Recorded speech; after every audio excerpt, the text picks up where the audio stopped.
Welcome to the Virtuous Mountain Kitchen. Come along and enjoy as I cook different recipes and tell different stories about the ingredients and different countries and locations where they come from.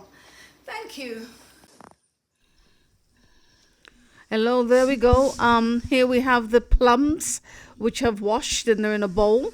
And I've got another bowl that I'm going to use for dishing it out later on.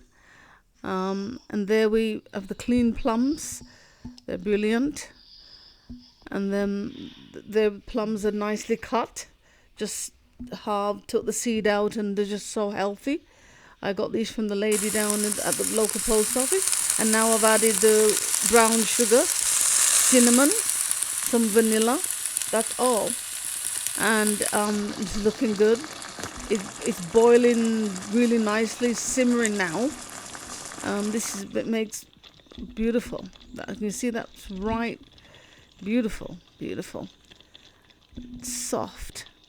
That's ready for making. Just there we go, served out in the Port Marion bowl.